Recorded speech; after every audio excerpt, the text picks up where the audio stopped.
Bible एक वर्ष में। नमस्कार, आप सबका बाइबल एक वर्ष में स्वागत है। आप सब ने जो कदम उठाया है प्रभु के वचन सुनने के लिए, यह हमारे जीवन के अंधेरों को दूर करेंगे और हमें प्रभु के प्रकाश में चलाएंगे। आज हम जोशुआ के ग्रंथ का अध्याय 7, 8, संत लूकस के सुसमाचार का अध्याय 19 और स्रोत ग्रंथ का 122वां स्रोत सुनेंगे।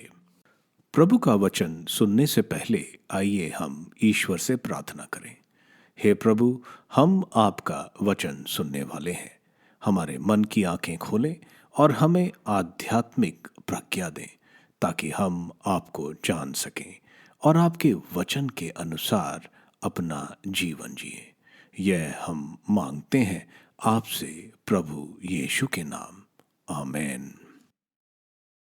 योशुआ का ग्रंथ अध्याय 7। आय पर पहला आक्रमण निष्फल। इजरायलियों ने प्रभु को अर्पित वस्तुओं के विषय में पाप किया।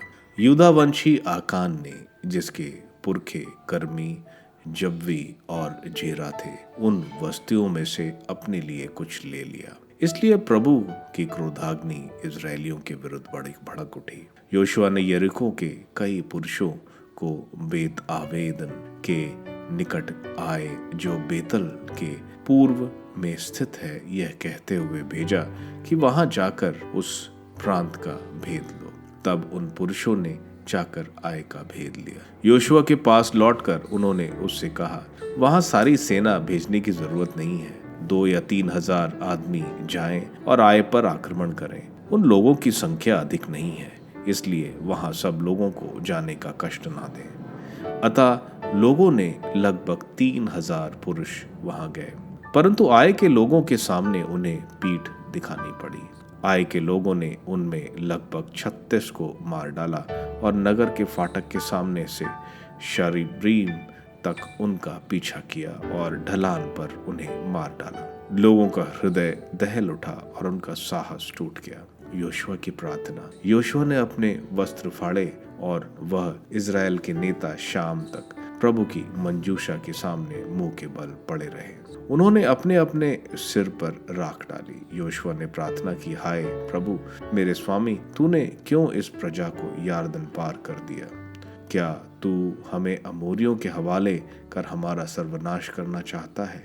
इससे तो यही अच्छा होता कि हम यारदन के उस पार ही रह गए होते। स्वामी, मैं अब क्या कहूँ? इजराइल ने अपने शत्रुओं को पीठ दिखाई। कनानी और इस देश के सब निवासी यह सुनकर हम पर टूट पड़ेंगे और पृथ्वी पर से हमारा नाम मिटा देंगे। तब तू अपने महान नाम के लिए क्या करेगा? प्रभु का उत्तर। प्रभु ने यीशुआ से कहा, उठो, तुम मुंह के बल क्यों पड़े हुए हो? इजराइल ने पाप किया है। उसने मुझे अर्पित वस्तुएं लेकर अपने को दी हुई मेरी आज्ञा भंग की। उसने चोरी की है और चोरी का माल अपने सामान में छुपा लिया। इजरायली अपने शत्रुओं का सामना नहीं कर पाएंगे। उन्हें अपने शत्रुओं के सामने से इसलिए भागना पड़ेगा कि वह स्वयं नष्ट हो जाएंगे। मैं तुम लोगों के साथ तब तक नहीं रहूंगा जब तक तुम अपने बीच में से मुझे अर्पित वस्तुएं नष्ट नहीं करोगे। उठो, लोगों को पवित्र हो जाने का आदेश दो और उनसे कहो, कल के लिए अपने को पवित्र करो, क्योंकि प्रभु इजराइल का ईश्वर यह कहता है, इजराइल, मुझे अर्पित वस्तुएं तुम्हारे पास है। जब तक तुम उन्हें नहीं हटा दोगे तब तक अपने शत्रुओं का सामना नहीं कर पाओगे। इसलिए कल सवेरे अपने अपने वंश के क्रम के अनुसार उपस्थित हो जाओ। प्रभु द्वारा निर्दिष्ट वस्तुएं अपने कुलों के क्रम से सामने आएंगे। प्रभु द्वारा निर्दिष्ट कुल अपने घरों के क्रम के सामने आएंगे। प्रभु द्वारा निर्दिष्ट घराने के पुरुष एक एक कर सामने आएंगे। जिसके पास प्रभु को अर्पित वस्तुएं मिलेंगी, उसे और उसका सब कुछ आग में जलाया जाएगा, क्योंकि उसने प्रभु की आज्ञा भंग कर इजराइल में अशोभनीय कार्य किया है। दोषी व्यक्ति को दंड। दूसरे दिन बड़े सवेरे योशुआ ने इजरायलियों के वंशों को क्रम से अपने पास बुलाया। यूदा वंश का निर्देश किया गया। इसके बाद उसने यूदा के कुलों को पास बुलाया तो जेरा कुल का निर्देश किया गया। फिर उसने जेरा कुल के घराने को एक एक कर अपने पास बुलाया और जबी का निर्देश किया गया। फिर उसने उस घराने के पुरुषों को एक एक कर अपने पास बुलाया और आकान का निर्देश किया। उसके पुरखे यूदा वंशी के कर्मी जबी और जरा थे। तब योशुआ ने आकान से कहा, बेटा, प्रभु इज़राइल के ईश्वर की महिमा और स्तुति गान करो। मुझे सच सच कहो कि तुमने क्या किया, मुझसे कुछ नहीं छुपाओ।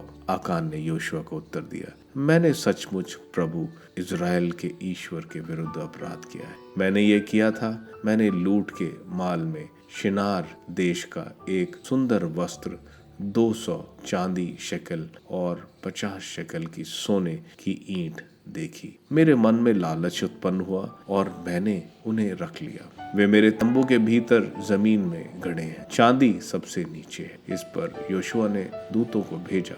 वे दौड़ते हुए तंबू पहुंचे और वे वस्तुएं सचमुच तंबू के नीचे गड़ी पाई गई। चांदी सबसे नीचे थी। उन्होंने उन वस्तुओं को तंबू से निकालकर योशुआ और सभी इजरायलियों के पास लाकर प्रभु के सामने रख दिया। इसके बाद योशुआ सभी इजरायलियों के साथ जेरा के पुत्र आकान को लेकर और चांदी, वस्त्र और सोने की ईंट, उसके पुत्र पुत्रियां, उसके गाय, गधे, भेड़ें, उसका तंबू और उसका अन्य सब कुछ लेकर आकोर की घाटी में पहुंचा।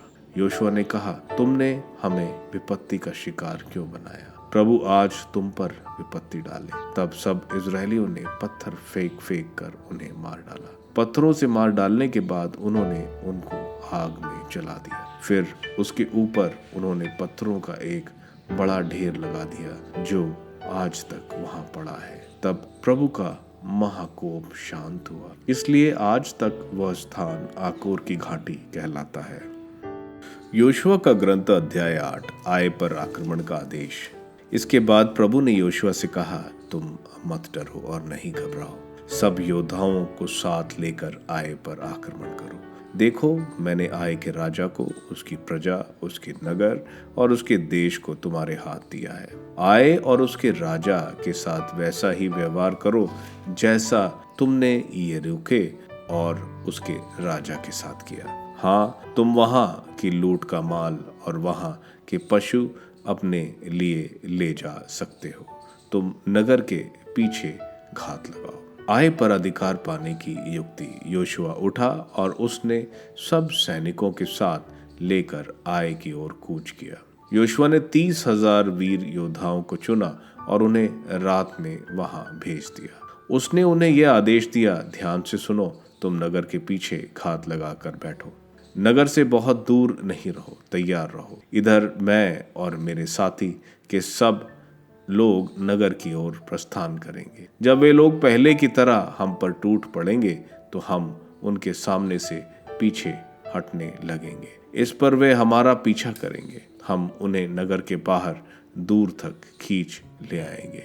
जब हम उनके सामने से पीछे हट जाएंगे तो वे सोचने लगेंगे कि हम पहले की तरह उनके सामने से भाग रहे हैं। तब तुम अपने छिपने के स्थान से निकलकर नगर पर अधिकार कर लोगे, क्योंकि प्रभु तुम्हारा ईश्वर उसे तुम्हारे हाथ दे देगा। तुम नगर को अपने अधिकार में करने के बाद उसमें आग लगा दोगे, जैसा कि प्रभु ने आज्ञा दी है। यह तुम्हारे लिए मेरा आदेश है। यह कहकर योशुआ ने उन्हें भेज दिया।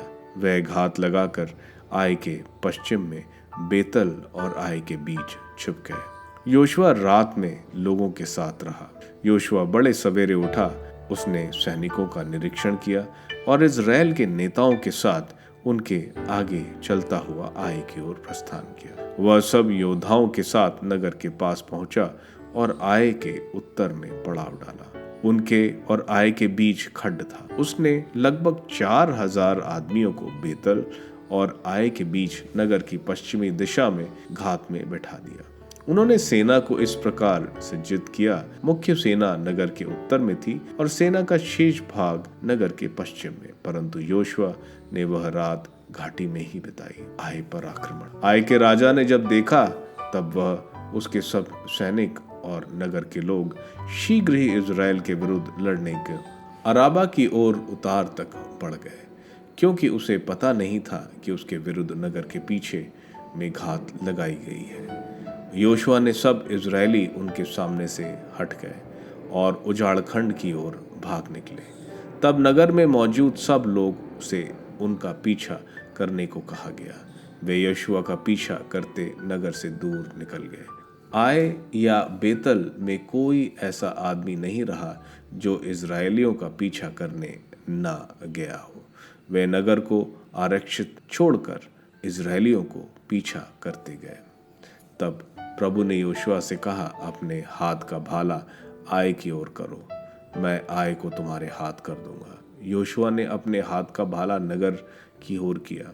योशुआ ने ज्यों ही अपने हाथ उठाया, घात में बैठे हुए लोग अपने स्थानों से निकल पड़े और दौड़ते हुए आगे बढ़े। उन्होंने उसमें प्रवेश कर उसे अपने अधिकार में ले लिया और शीघ्र ही उसे आग लगा दी। आय पर अधिकार। आय के योद्धाओं ने पीछे की ओर दृष्टि की तो उन्हें देखते ही कि नगर में धुआं आकाश तक ऊंचा उठ रहा है। अब वे न इधर भाग सकते थे न उधर, क्योंकि उजाड़खंड की ओर भागने वाले इज़राइलियों की सेना मुड़कर अपना पीछा करने वालों का सामना करने लगी। क्योंकि जब योशुआ और सब इज़राइलियों ने देखा कि घात में बैठे वाले ने नगर पर अधिकार कर लिया है और नगर से धुआं निकल रहा है, तो वे मुड़े और उन्होंने आय के लोगों पर आक्रमण किया। उधर भी नगर से बाहर आकर दूसरे सैनिक उनसे लड़ने आए। इस प्रकार वे दोनों ओर से इज़राइलियों से घिर गए। इज़राइलियों ने सबको मार डाला, ना कोई जीवित रहा और ना कोई भाग सका। पर उन्होंने आय के राजा को जीवित पकड़ लिया और उसे योशुआ के पास ले आए। आय का पूर्ण संहार। जब इज़राइलियों ने निर्जन स्थान के खुले मैदान में, जहां उन्होंने उनका पीछा किया था, आय के सब योद्धाओं को मार डाला और जब सभी उनकी तलवार की भेंट चढ़ गए, तब सब इज़राइलियों आय में घुसे और उसके सब निवासियों को तलवार के घाट उतार दिए। उस दिन 12,000 पुरुष और स्त्री आय के सब निवासी मार डाले गए। जब तक आय के निवासियों का पूर्ण संहार नहीं हो गया, तब तक योशुआ ने अपने हाथ में उठाया हुआ भाला नहीं झुकाया। इज़राइलियों ने प्रभु द्वारा योशुआ को दी गई आज्ञा के अनुसार केवल पशुओं और उस नगर की लूट अपने पास रखी। योशुआ ने आय को जलाकर सदा के लिए खंडरों का ढेर बना दिया। वह आज तक वैसे ही स्थित है। आय का राजा शाम तक वृक्ष पर लटका दिया गया। सूर्यास्त के बाद योशुआ ने आदेश दिया कि उसका शव वृक्ष से उतारा गया और नगर के फाटक के पास फेंक दिया गया। लोगों ने उसके ऊपर पत्थरों का बड़ा ढेर लगा दिया, जो आज तक वहां विद्यमान है। वेदी निर्माण। इसके बाद योशुआ ने एबाल पर्वत पर प्रभु इज़राइल के ईश्वर के लिए एक वेदी बनाई। ऐसा करने की आज्ञा प्रभु के सेवक मूसा ने इज़राइलियों को दी थी।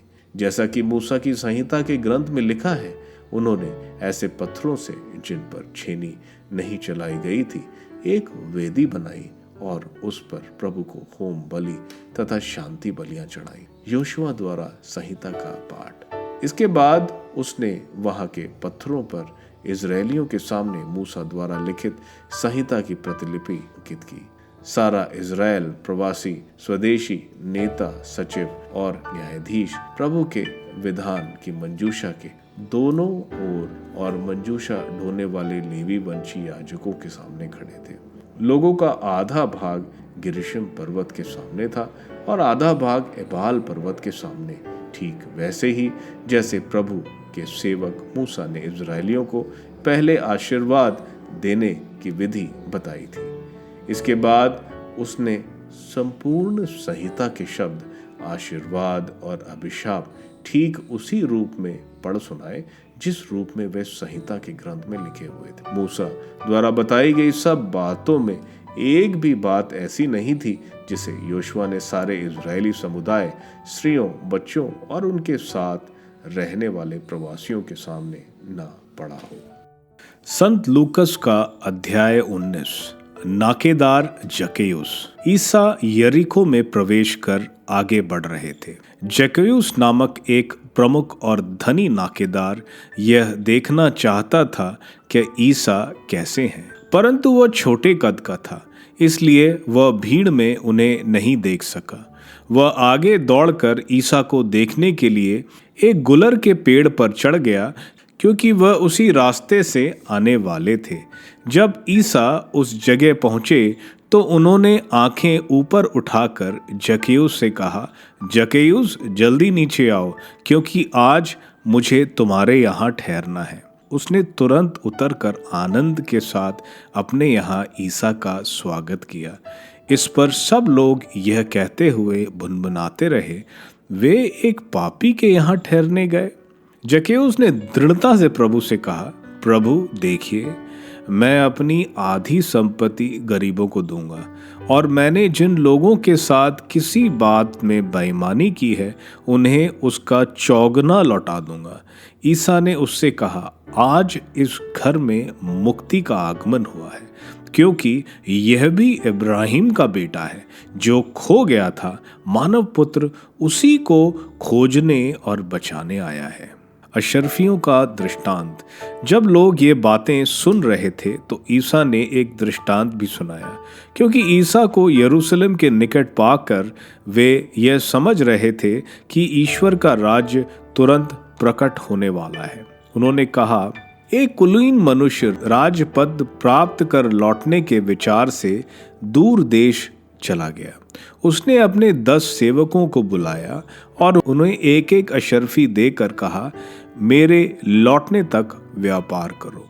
उसके नगर निवासी उससे बैर करते थे और उन्होंने उसके पीछे एक प्रतिनिधि मंडल द्वारा कहला भेजा कि हम नहीं चाहते कि वह मनुष्य हम पर राज्य करे।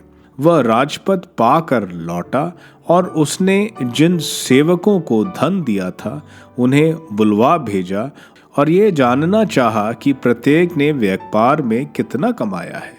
पहले ने आकर कहा, स्वामी, आपकी एक अशर्फी ने 10 अशर्फियां कमाई हैं। स्वामी ने उससे कहा, शाबाश भले सेवक, तुम छोटी से छोटी बातों में ईमानदार निकले, इसलिए तुम्हें 10 नगरों पर अधिकार मिलेगा।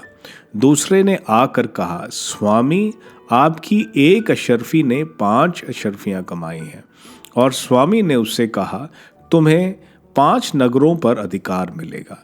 अब तीसरे ने आकर कहा, स्वामी देखिए, ये है आपकी अशर्फी। मैंने इसे एक अंगोछे में बांध रखा था।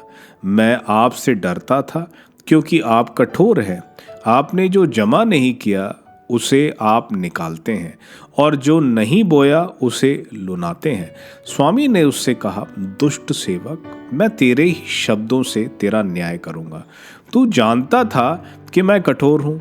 मैंने जो जमा नहीं किया मैं उससे निकालता हूँ और जो नहीं बोया उसे लुनाता हूँ। तो तूने मेरा धन महाजन के यहाँ क्यों नहीं रख दिया? तब मैं लौटकर उसे सूद के साथ वसूल कर लेता। और स्वामी ने वहां उपस्थित लोगों से कहा, इससे वह अशर्फी ले लो जिसके पास 10 अशर्फियां हैं, उसी को दे दो। उन्होंने उससे कहा, स्वामी, उसके पास तो 10 अशर्फियां हैं। मैं तुमसे कहता हूं, जिसके पास कुछ है उसको और दिया जाएगा, लेकिन जिसके पास कुछ नहीं है उससे वह भी लिया जाएगा जो उसके पास है। और मेरे बैरियों को, जो ये नहीं चाहते थे कि मैं उन पर राज्य करूं, इधर लाकर मेरे सामने मार डालो। इतना कहकर ईसा यरूशलेम की ओर आगे बढ़े। यरूशलेम में ईसा का प्रवेश। जब ईसा जैतून नामक पहाड़ के समीप बेदेश और बेदिनिया के निकट पहुंचे तो उन्होंने 2 शिष्यों को यह कहते हुए भेजा, सामने के गांव जाओ, वहां पहुंचकर तुम एक बछड़ा बंधा हुआ पाओगे जिस पर अब तक कोई नहीं सवार हुआ है। उसे खोलकर यहाँ ले आओ। यदि कोई तुमसे पूछे कि तुम उसे क्यों खोल रहे हो, तो उत्तर देना, प्रभु को इसकी जरूरत है। जो भेजे गए थे उन्होंने जाकर वैसा ही पाया जैसा ईसा ने कहा था। जब वे बछड़ा खोल रहे थे तो उसके मालिकों ने उनसे कहा, इस बछड़े को क्यों खोल रहे हो? उन्होंने उत्तर दिया, प्रभु को इसकी जरूरत है। वे बछड़ा ईसा के पास ले आए और उस बछड़े पर अपने कपड़े बिछाकर उन्होंने ईसा को उस पर बिठाया। ज्यों ज्यों ईसा आगे बढ़ते जा रहे थे, लोग रास्ते पर अपने कपड़े बिछाते जा रहे थे। जब वे जैतून पहाड़ की ढाल पर पहुंचे तो पूरा शिष्य समुदाय आनंद विभोर होकर आंखों देखे सब चमत्कारों के लिए ऊंचे स्वर से इस प्रकार ईश्वर की स्तुति करने लगा, धन्य है वह राजा जो प्रभु के नाम पर आते हैं, स्वर्ग में शांति, सर्वोच्च स्वर्ग में महिमा। भीड़ में कुछ फरीसी थे। उन्होंने ईसा से कहा, गुरुवर, अपने शिष्यों को डांटिए। परंतु ईसा ने उत्तर दिया, मैं तुमसे कहता हूं, यदि वे चुप रहे तो पत्थर ही बोल उठेंगे। यरूशलेम पर विलाप। निकट पहुंचने पर ईसा ने शहर को देखा। वे उस पर रो पड़े और बोले, हाय, कितना अच्छा होता यदि तू भी इस शुभ दिन यह समझ पाता कि किन बातों में तेरी शांति है, परंतु अभी वे बातें तेरी आंखों से छुपी हुई हैं।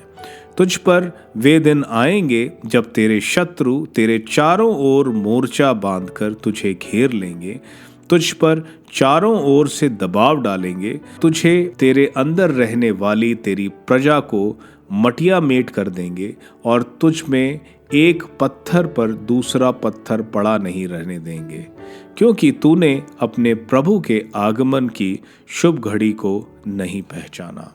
मंदिर में बिक्री करने वालों का निष्कासन। ईसा मंदिर में प्रवेश कर बिक्री करने वालों को यह कहते हुए बाहर निकालने लगे, लिखा है, मेरा घर प्रार्थना का घर है, परंतु तुम लोगों ने उसे लिटोरों का अड्डा बनाया है।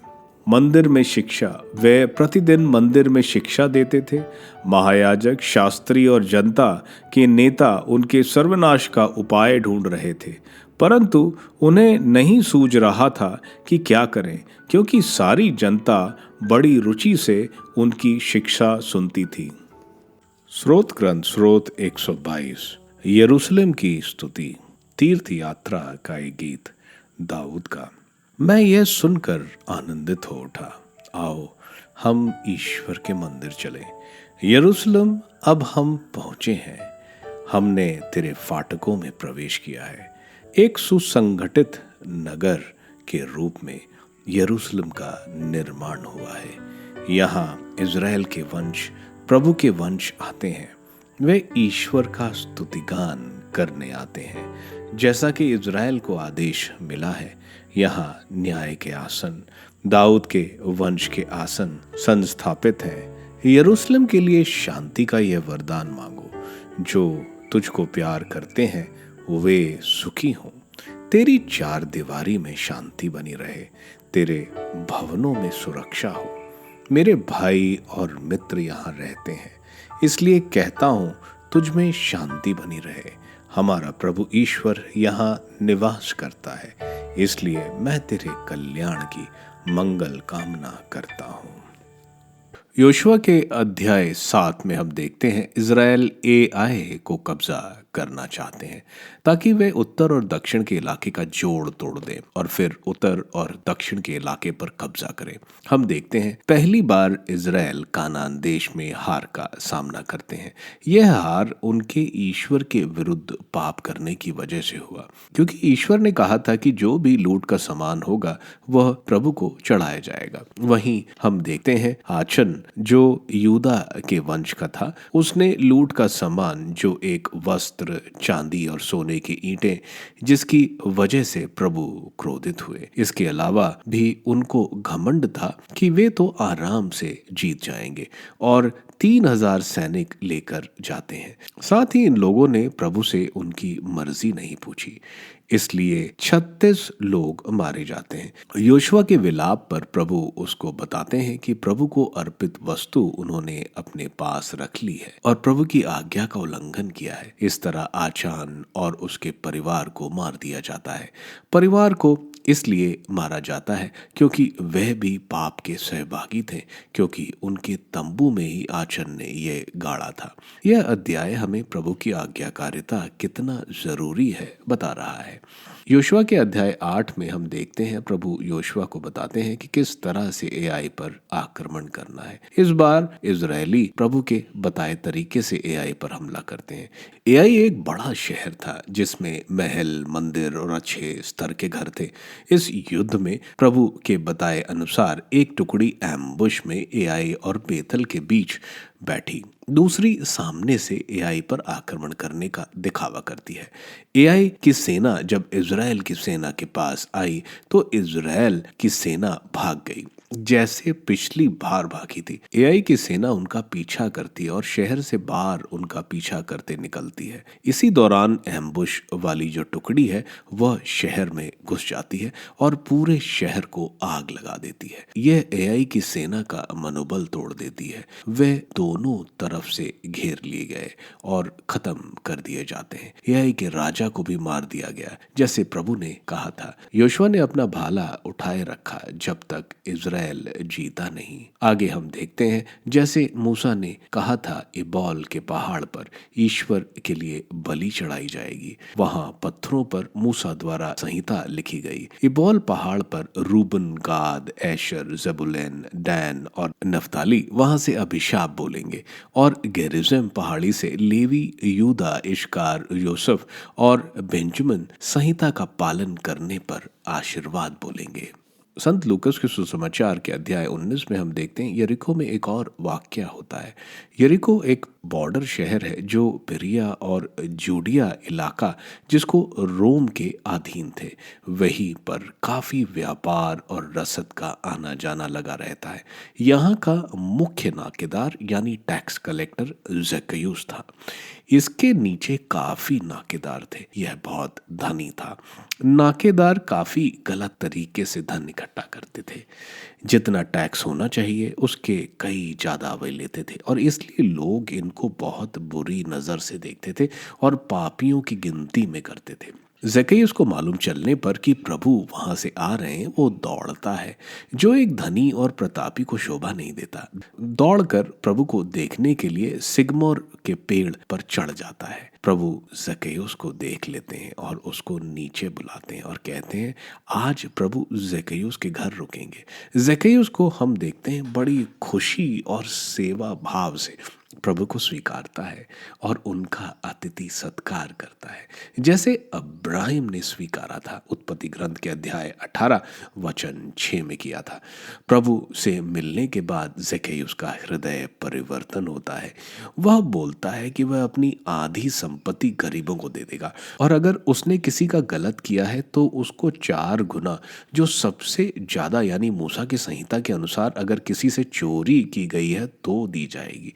ज़क्कैयुस का पश्चाताप और प्रभु पर समर्पण देखकर प्रभु बहुत सुंदर बात बोलते हैं कि ज़क्कैयुस जो कि इब्राहिम की संतति था, खो गया था, अब मिल गया है। यह एक चीज और बताता है कि पीछे हमने देखा था प्रभु ने कहा था कि धनी का बचना मुश्किल है, लेकिन वहां उस धनी ने प्रभु को नहीं स्वीकारा था।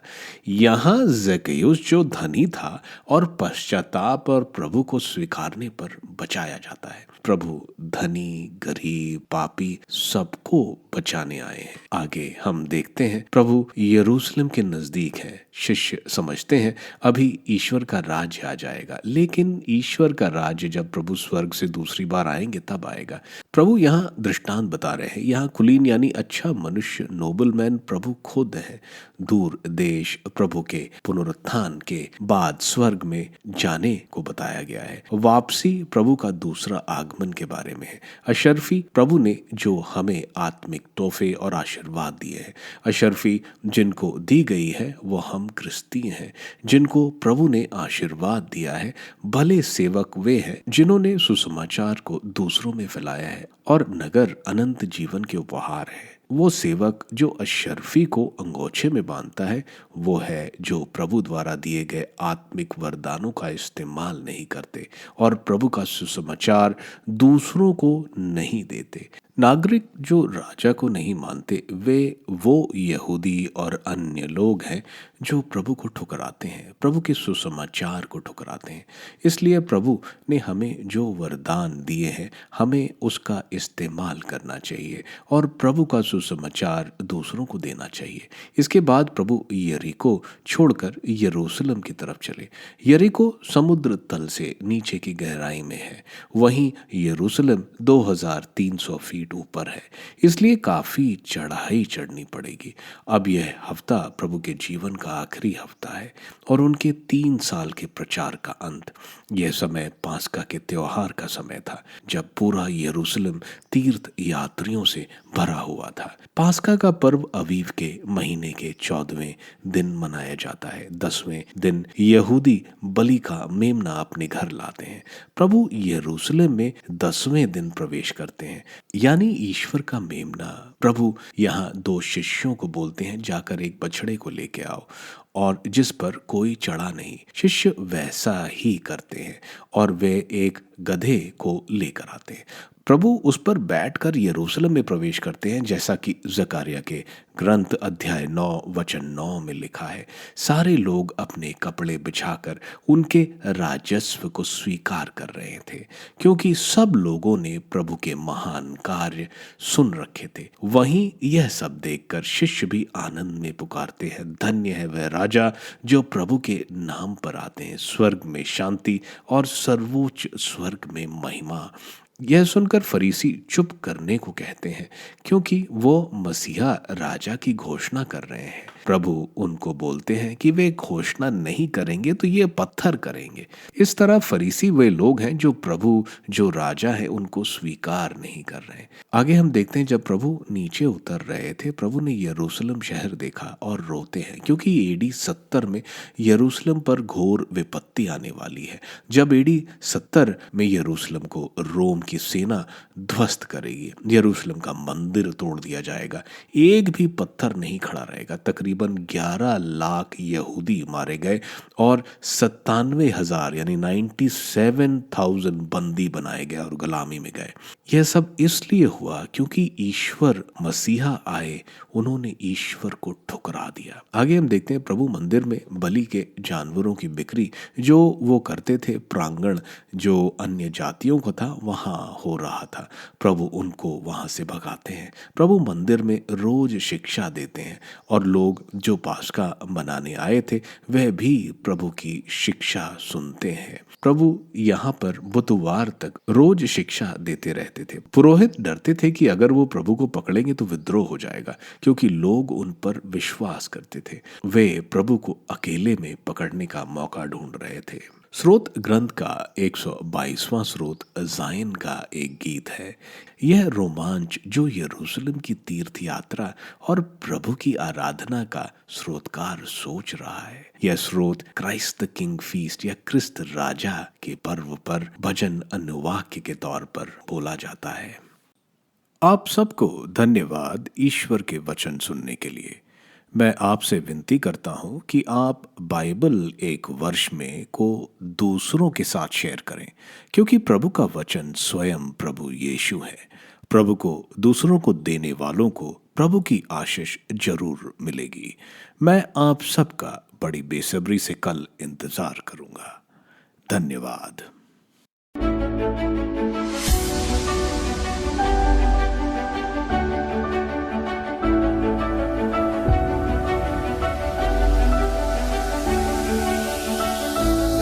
बाइबल एक वर्ष में